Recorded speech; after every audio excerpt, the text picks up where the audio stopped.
परिचय। अरे अमित, तुम क्या कर रहे हो? कुछ भी नहीं पिताजी, मुझे आपसे कुछ पूछना है। हाँ हाँ, पूछो। पिताजी, हमारे देश की जनसंख्या वृद्धि दर क्या है? अच्छा प्रश्न है बेटा। हम अवकलज का उपयोग करके वृद्धि दर का पता लगा सकते हैं। हम वृद्धि दर निकालने में अवकलज का उपयोग कैसे कर सकते हैं पिताजी? क्या तुम इसके बारे में और अधिक जानना चाहते हो? हाँ पिताजी। तो आओ, अपने इस नए अध्याय में हम अवकलज के अनुप्रयोगों के बारे में विस्तार से चर्चा करें। उद्देश्य। इस पाठ के अंत में आप निम्न करने में सक्षम हो जाएंगे: राशि के परिवर्तन की दर पता लगाना, फलनों के वर्तमान और ह्रासमान अंतरालों का विश्लेषण करना, एक वक्र पर स्पर्श रेखा का समीकरण ज्ञात करना, एक वक्र पर अभिलंब का समीकरण ज्ञात करना, अवकलनों का उपयोग करके मूलों का अनुमान लगाना, एक फलन का उच्चिष्ठ और निम्निष्ठ का मान ज्ञात करना, एक बंद अंतराल में एक फलन का उच्चिष्ठ और निम्निष्ठ मान ज्ञात करना। राशि के परिवर्तन की दर। अवकलज को एक फलन के परिवर्तन की तात्कालिक दर द्वारा परिभाषित किया जाता है। इसका मानक उदाहरण यह है कि यदि एफ टी समय टी पर एक वस्तु की स्थिति दर्शाता है, तब एफ डैश टी समय टी पर वस्तु की चाल को दर्शाता है। आइए एक उदाहरण लेते हैं जहां परिमाण समय के साथ बदलता है। यदि एफ टी बराबर जीवाणुओं की संख्या है, तब एफ डैश टी बराबर जनसंख्या वृद्धि दर है। यदि एफ टी बराबर रेडियोधर्मी पदार्थों की मात्रा है, तब एफ डैश टी बराबर क्षय की दर है।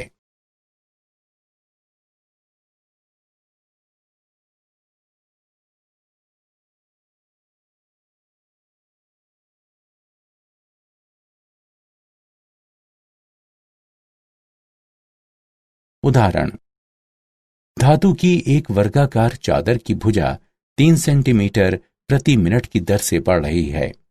यदि उसकी भुजा 10 सेंटीमीटर लंबी है, तब चादर का क्षेत्रफल किस दर से बढ़ेगा? हल: मान लीजिए कि समय t पर चादर की भुजा x है तथा a क्षेत्रफल है। तो ये दिया गया है कि dx बटा dt बराबर 3 सेंटीमीटर प्रति मिनट।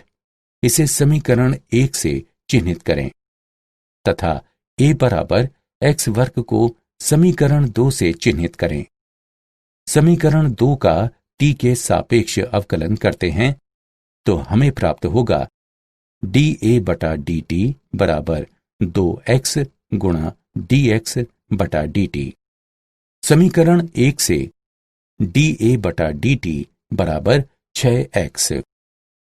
अब क्षेत्रफल के परिवर्तन की दर। यदि x बराबर 10 सेंटीमीटर है, तब x पर dA बटा dt बराबर 10 होगा, जो कि बराबर होगा 6 गुणा 10 अर्थात 60 वर्ग सेंटीमीटर प्रति मिनट के। वर्तमान और ह्रासमान फलन। एक फलन f एक खुले अंतराल I पर वर्तमान होता है। यदि x2 से छोटे अंतराल x1 में कोई दो संख्याएं x1 और x2 के लिए f x1 f x2 से छोटा या बराबर है को इंगित करती हैं। एक फलन f एक खुले अंतराल I पर ह्रासमान होता है। यदि x2 से छोटे अंतराल x1 में कोई दो संख्याएं x1 और x2 के लिए f x1 f x2 से बड़ा या बराबर है को इंगित करती हैं। एक फलन f एक खुले अंतराल I पर निरंतर वर्धमान होता है। यदि x2 से छोटे अंतराल x1 के साथ I के अंतर्गत प्रत्येक x1 x2 के लिए हमारे पास f x1 f x2 से छोटा है, जिसका अर्थ है x के बढ़ने से fx बढ़ेगा। एक फलन f एक खुले अंतराल i पर निरंतर ह्रासमान होता है। यदि x2 से छोटे अंतराल x1 के साथ i के अंतर्गत प्रत्येक x1 x2 के लिए हमारे पास fx1 fx2 से बड़ा है, जिसका अर्थ है x के बढ़ने से fx घटेगा। फलन जो ना ही वर्तमान है और ना ही ह्रासमान है। आइए एक उदाहरण लेते हैं। नीचे दिया गया फलन है y बराबर cos x। प्रमेय: माना कि f एक बंद अंतराल a b पर सतत है तथा खुले अंतराल a b पर अवकलन किया जा सकता है, तब f बंद अंतराल a b में वर्धमान होता है यदि खुले अंतराल a b के अंतर्गत प्रत्येक x के लिए f डैश x 0 से बड़ा है। f बंद अंतराल a b में ह्रासमान है यदि खुले अंतराल a b के अंतर्गत प्रत्येक x के लिए f डैश x 0 से छोटा है।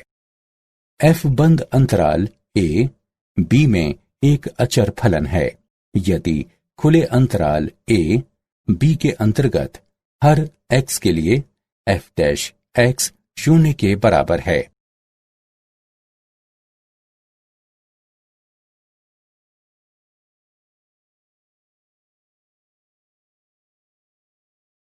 उदाहरण: a का मान ज्ञात कीजिए जिसके लिए fx बराबर x वर्ग घटा 2ax जमा 6 निरंतर वर्तमान हो जब x 0 से बड़ा है। हल: हमें ज्ञात है fx बराबर x वर्ग घटा 2ax जमा 6। fx का x के सापेक्ष अवकलन करते हैं। f डैश x बराबर 2x घटा 2a बराबर 2 गुणा x घटा a। f डैश x 0 से बड़ा है यदि 2 गुणा x घटा a 0 से बड़ा है अथवा यदि x a से बड़ा है। अतएव a 0 से बड़ा या बराबर है क्योंकि x 0 से बड़ा है। स्पर्श रेखा और अभिलंब: माना कि y बराबर fx x के सापेक्ष y का अवकलज अर्थात x1 y1 पर dy बटा dx x1 y1 पर वक्र y बराबर x के f के लिए स्पर्श रेखा की ढलान को प्रदर्शित करता है, तब x1 y1 पर वक्र के लिए स्पर्श रेखा का समीकरण y घटा y1 बराबर x1 y1 पर dy बटा dx x घटा x1 होता है। जैसा कि हम जानते हैं कि संपर्क स्थल पर अभिलंब रेखा स्पर्श रेखा के लंबवत होती है, अतएव x1 y1 पर अभिलंब की ढलान x1 y1 पर घटा 1 बटा dy बटा dx होता है। x1 y1 पर वक्र y बराबर x के f के लिए अभिलंब का समीकरण y घटा y1 बराबर x1 y1 पर घटा 1 बटा dy बटा dx गुणा x घटा x1 होता है। विशेष स्थिति: यदि स्पर्श रेखा की ढाल 0 हो तब tan थीटा बराबर 0 एवं इसलिए थीटा बराबर 0, जिसका तात्पर्य है कि स्पर्श रेखा x अक्ष के समानांतर होती है। अतः बिंदु x1 y1 पर स्पर्श रेखा का समीकरण y बराबर y1 के द्वारा दिया जाता है। यदि थीटा का मान पाई बटा 2 के समतुल्य होता है तब tan थीटा का मान अनंत के समतुल्य होगा, जिसका तात्पर्य है कि स्पर्श रेखा एक्स अक्ष के लंबवत है, अर्थात वाई अक्ष के समानांतर है। इसलिए x1 y1 पर स्पर्श रेखा का समीकरण x बराबर x1 द्वारा दिया जाता है। उदाहरण, वक्र के लिए स्पर्श रेखा और अभिलंब की ढलान ज्ञात कीजिए। 1/2 पर वर्गमूल x जमा वर्गमूल y बराबर 1। हल, वक्र का समीकरण वर्गमूल x जमा वर्गमूल y बराबर 1 है। इसे समीकरण 1 से चिह्नित करें। x के सापेक्ष समीकरण 1 का अवकलन करने पर हमें प्राप्त होता है 1/2 गुणा वर्गमूल x जमा 1/2 गुणा वर्गमूल y गुणा dy बटा dx बराबर 0, अथवा dy बटा dx बराबर घटा वर्गमूल y बटा x। अतएव 1/2 पर स्पर्श रेखा की ढाल घटा वर्गमूल 1/2 बटा 1/2 बराबर घटा 1 है, तथा 1/2 पर वक्र के लिए अभिलंब की ढाल घटा 1 बटा घटा 1 बराबर 1 है।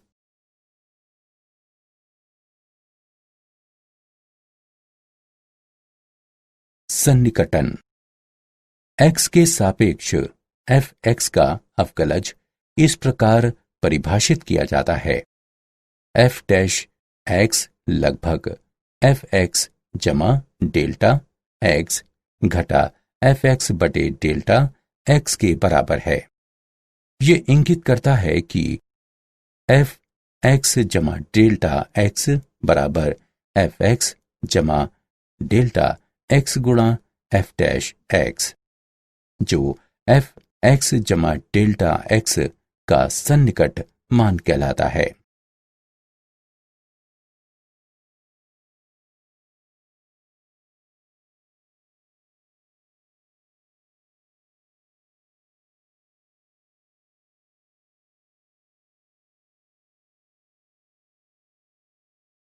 उदाहरण, अवकलन का उपयोग करते हुए 9996 के चतुर्थ मूल का सन्निकट मान ज्ञात कीजिए। हल, हम जानते हैं कि 9996 बराबर है 10,000 घटा 4 के, जो कि बराबर होगा 10 की घात 4 घटा 4 के। चलिए माना कि x बराबर 10 की घात 4 और डेल्टा x बराबर घटा 4 है। अतएव x जमा डेल्टा x बराबर 9996 होगा। माना कि y बराबर x की घात 1/4, जो कि बराबर है 10 की घात 4 गुणा 1/4 के, जो बराबर होगा 10 के। अतएव dy बटा dx बराबर है 1/4 गुणा x की घात घटा 3/4 के। अतएव y जमा डेल्टा y बराबर डेल्टा x गुणा dy बटा dx जमा y है। अब इस सूत्र में मान रखने पर हमें 9996 का चतुर्थ मूल बराबर घटा 4 गुणा 1/4 गुणा x घात 3/4 जमा 10 प्राप्त होगा। इसकी गणना करके हल करने पर हमें 9.999 प्राप्त होगा। अतः 9996 के चतुर्थ मूल का सन्निकट मान 9.999 है। उच्चिष्ठ और निम्निष्ठ। एक फलन का उच्चिष्ठ मान वो होता है जो बिंदु के पास बिंदु के दोनों तरफ किसी भी अन्य मान से अधिकतम होता है। इसे सापेक्ष उच्चिष्ठ कहा जाता है। सापेक्ष उच्चिष्ठ, माना कि fx फलन एक वास्तविक मान वाला फलन है तथा f(x) के प्रांत में c एक अभियंतर बिंदु है, तब x बराबर c पर f(x) एक सापेक्ष उच्चिष्ट कहलाता है यदि h के सभी धनात्मक तथा ऋणात्मक मानों के लिए जहां fc f ऑफ c जमा h से बड़ा है पर्याप्त छोटा हो। एक फलन का निम्निष्ठ मान वो होता है जो बिंदु के ठीक पास बिंदु के दोनों तरफ किसी भी अन्य मान से निम्नतम होता है। इसे सापेक्ष निम्निष्ठ कहा जाता है। सापेक्ष निम्निष्ठ माना कि f(x) फलन एक वास्तविक मान वाला फलन है तथा f(x) के प्रांत में c एक अभियंतर बिंदु है, तब x बराबर d पर f(x) एक सापेक्ष निम्निष्ठ कहलाता है यदि h के सभी धनात्मक तथा ऋणात्मक मानों के लिए जहां ft f ऑफ d जमा h छोटा है पर्याप्त छोटा हो। प्रथम अवकलज परीक्षण। 1. फलन का प्रथम अवकलज अर्थात f(x) ज्ञात कीजिए। 2. प्रथम अवकलज को शून्य के बराबर मानते हैं अर्थात f(x) बराबर 0 तथा वास्तविक मूलों के लिए परिणामी समीकरण को हल करते हैं अर्थात माना कि x बराबर c d इत्यादि ये उच्चिष्ट और निम्निष्ठ के बिंदु हैं। 3. माना कि x बराबर c इनमें से कोई बिंदु हैं यदि f(x) की राशि धनात्मक से ऋणात्मक हो जाती है अर्थात x c के नजदीक से छोटा है के लिए f(x) 0 से बड़ा है तथा x c के नजदीक से बड़ा है के लिए f(x) 0 से छोटा है, तब x बराबर c सापेक्ष उच्चिष्ट का एक बिंदु है। यदि f(x) की राशि ऋणात्मक से धनात्मक हो जाती है अर्थात x c के नजदीक से छोटा है के लिए f(x) 0 से छोटा है तथा x c के नजदीक से बड़ा है के लिए f(x) 0 से बड़ा है, तब x बराबर c सापेक्ष निम्निष्ठ का एक बिंदु है। 4. यदि f(x) की राशि नहीं बदलती है तब c न तो सापेक्ष उच्चिष्ट का कोई बिंदु है और न ही सापेक्ष निम्निष्ठ का कोई बिंदु है। इस तरह का बिंदु नति परिवर्तन बिंदु कहलाता है।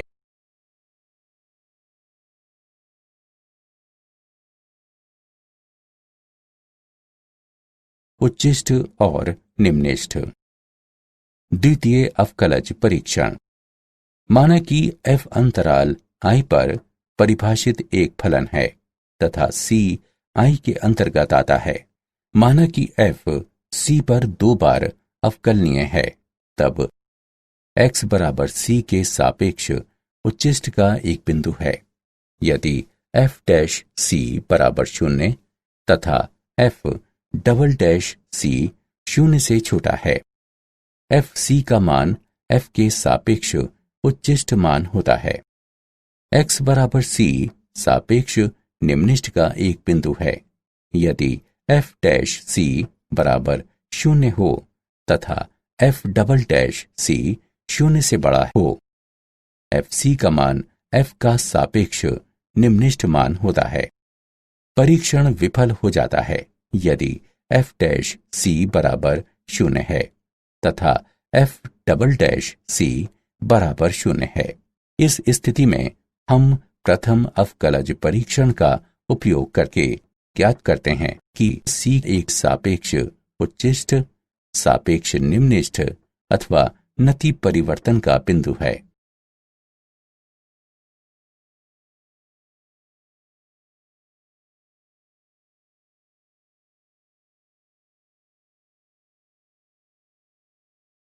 एक बंद अंतराल में फलन का उच्चिष्ट और निम्निष्ठ मान। फलन का उच्चिष्ट मान। यदि एक बंद अंतराल a b पर फलन f(x) को परिभाषित किया जाता है, तब इस फलन को x बराबर c पर निरपेक्ष या व्यापक उच्चिष्ट वाला एक फलन कहा जाता है तथा c a b के अंतर्गत आता है यदि a b के अंतर्गत सभी x के लिए f(x) fc से छोटा या बराबर हो। फलन का निम्निष्ठ मान। यदि एक बंद अंतराल a b पर एक फलन f(x) को परिभाषित किया जाता है, तब इस फलन को x बराबर d पर एक निम्निष्ठ वाला फलन कहा जाता है तथा d a b के अंतर्गत आता है यदि a b के अंतर्गत सभी x के लिए f(x) ft से बड़ा या बराबर हो। प्रमेय। माना कि f एक बंद अंतराल i बराबर a b पर एक सतत फलन है, तब f निरपेक्ष उच्चिष्ट मान होता है तथा f i में कम से कम एक बार इसे ग्रहण करता है। इसके अलावा f निरपेक्ष निम्निष्ठ मान होता है तथा f i में कम से कम एक बार इसे ग्रहण करता है। प्रमेय। माना कि f एक बंद अंतराल i पर एक अवकलज फलन है तथा माना कि c i का कोई आंतरिक बिंदु है, तब f' बराबर 0 होता है यदि f c पर अपना निरपेक्ष उच्चिष्ट मान प्राप्त करे। f' बराबर 0 होता है यदि f c पर अपना निरपेक्ष निम्निष्ठ मान प्राप्त करे। कार्य नियम। चरण 1। अंतराल में f के सभी महत्वपूर्ण बिंदु ज्ञात कीजिए, अर्थात बिंदु x ज्ञात कीजिए जहां या तो f' बराबर 0 है या f अवकलनीय नहीं है। चरण 2। अंतराल के अंत बिंदु लें। चरण 3। अंत बिंदु में f के मान का परिकलन कीजिए। चरण 4। परिकलन मानों में से f के उच्चिष्ट और निम्निष्ठ मान को पहचानें। ये उच्चिष्ट मान f का निरपेक्ष उच्चिष्ट मान होगा तथा निम्निष्ठ मान f का निरपेक्ष निम्निष्ठ मान होगा।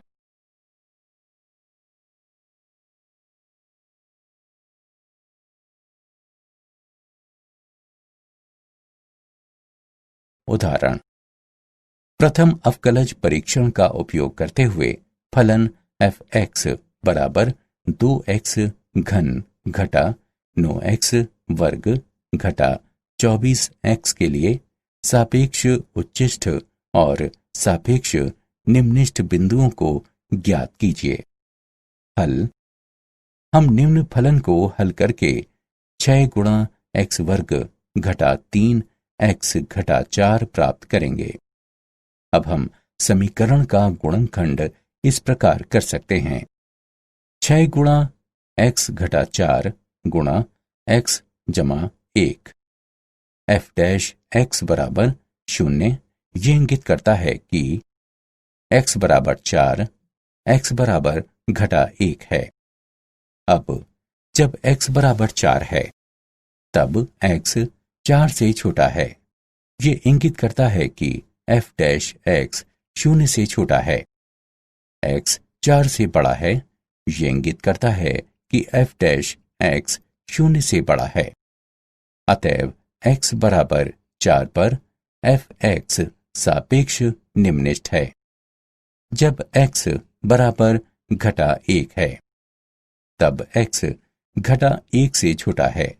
ये इंगित करता है कि f' 0 से बड़ा है। x घटा 1 से बड़ा है। ये इंगित करता है कि f' 0 से छोटा है। अतएव x बराबर घटा 1 पर f(x) सापेक्ष उच्चिष्ट है।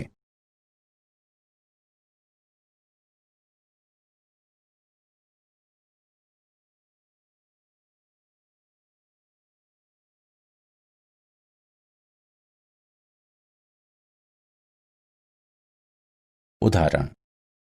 एक 20 सेंटीमीटर लंबे तार को दो भागों में किस तरह विभाजित किया जाना चाहिए कि यदि एक भाग को वर्ग में तथा दूसरे भाग को वृत्त में इस तरह मोड़ा जाता है कि उन दो समतल आकृतियों के क्षेत्रफल का योगफल निम्नलिखित हो।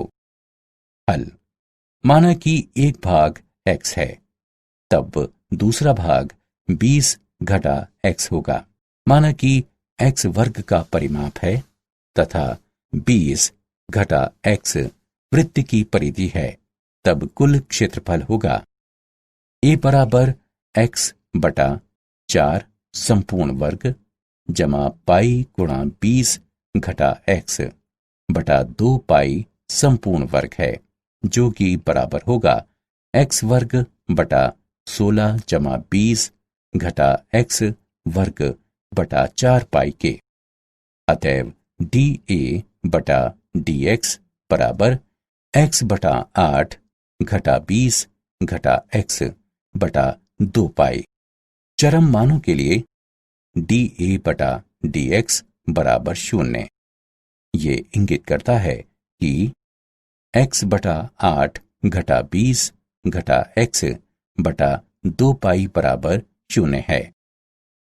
ये इंगित करता है कि पाई गुणा x घटा 80 जमा 4x बराबर 0। ये इंगित करता है कि x बराबर 80 बटा पाई जमा 4। इसके अलावा d2a बटा dx वर्ग बराबर 1 बटा 8 जमा 1 बटा 2 पाई 0 से बड़ा है।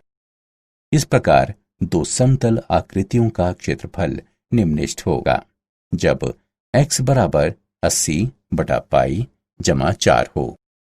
एक वर्ग बनाने वाले भाग की लंबाई 80 बटा पाई जमा 4 है, तब दूसरे भाग की लंबाई होगी 20 घटा 80 बटा पाई जमा 4, जो कि बराबर है 20 पाई बटा पाई जमा 4 के।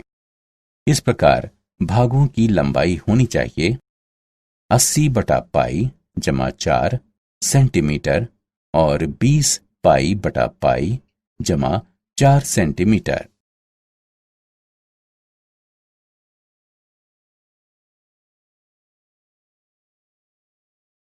क्या आप जानते हैं, सर आइजैक न्यूटन ने अवकलज के विकास में बहुत बड़ा योगदान दिया है।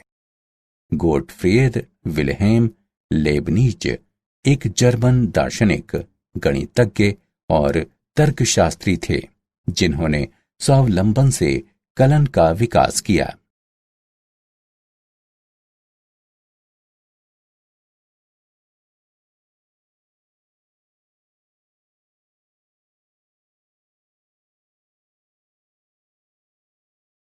सारांश। आइए हमने जो कुछ सीखा है उसे संक्षेप में दोहराएं। एक अवकलज को इस तरह से परिभाषित किया जा सकता है कि ये एक फलन की तात्कालिक परिवर्तन की दर देता है।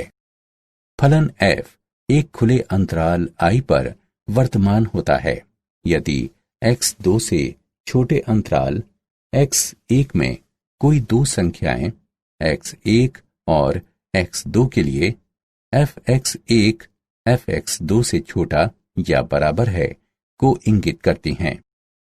फलन f एक खुले अंतराल i पर हिरासमान होता है यदि x2 से छोटे अंतराल x1 में कोई दो संख्याएं x1 और x2 के लिए fx1 fx2 से बड़ा या बराबर है को इंगित करती हैं। खुले अंतराल i पर एक फलन f निरंतर वर्धमान होता है यदि x2 से छोटे अंतराल x1 के साथ i के अंतर्गत प्रत्येक x1 x2 के लिए हमारे पास fx1 fx2 से छोटा हो। इसका तात्पर्य यह है कि यदि x बढ़ता है तब fx बढ़ेगा। खुले अंतराल i पर एक फलन f निरंतर हिरासमान होता है यदि x2 से छोटे अंतराल x1 के साथ I के अंतर्गत प्रत्येक x1 x2 के लिए हमारे पास fx1 fx2 से बड़ा हो। इसका तात्पर्य यह है कि यदि x बढ़ता है तब fx घटेगा। बिंदु x1 y1 पर वक्र y बराबर fx के लिए स्पर्श रेखा का समीकरण है। y घटा y1 बराबर बिंदु x1 y1 पर dy बटा dx गुणा x घटा x1।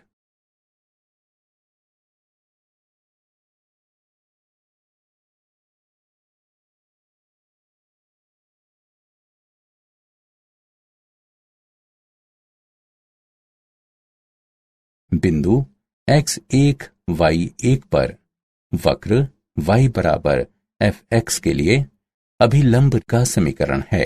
y घटा y1 बराबर बिंदु x1 y1 पर घटा 1 बटा dy बटा dx गुणा x घटा x1। fx जमा डेल्टा x का निरपेक्ष मान है fx जमा डेल्टा x गुणा f डैश x।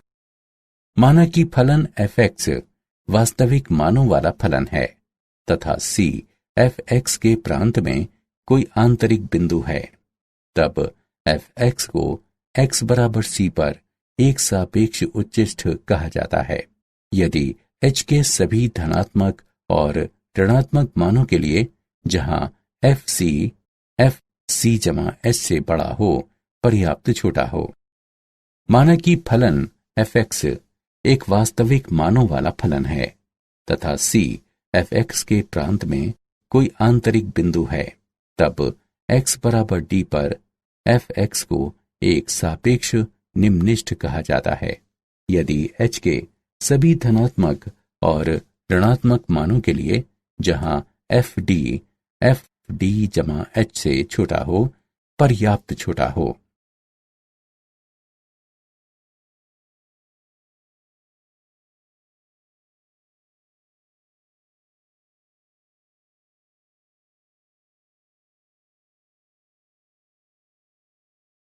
यदि fx एक बंद अंतराल a b पर परिभाषित कोई फलन है, तब x बराबर c पर इस फलन को निरपेक्ष उच्चिष्ठ कहा जाता है तथा c a b के अंतर्गत आता है।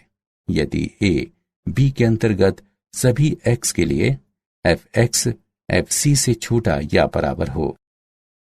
यदि fx एक बंद अंतराल a b पर परिभाषित कोई फलन है, तब x बराबर d पर इस फलन को निरपेक्ष निम्निष्ठ कहा जाता है तथा d a b के अंतर्गत आता है यदि a b के अंतर्गत सभी x के लिए fx fd से बड़ा या बराबर हो। माना कि f एक बंद अंतराल I बराबर a b पर एक संतत फलन है, तब f निरपेक्ष उच्चिष्ठ मान होता है तथा f I में कम से कम एक बार इसे ग्रहण करता है। इसके अलावा f निरपेक्ष निम्निष्ठ मान भी होता है तथा f I में कम से कम एक बार इसे ग्रहण करता है।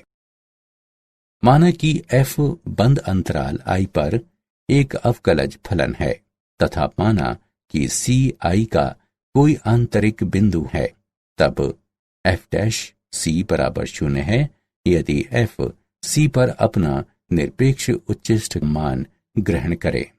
f डैश c बराबर 0 है यदि f c पर अपना निरपेक्ष निम्निष्ठ मान ग्रहण करे।